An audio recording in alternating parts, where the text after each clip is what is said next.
डोळ्याला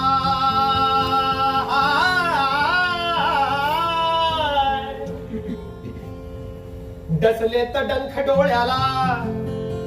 काटे पायाला कोण ढकलत नेतय बघर तुमच्या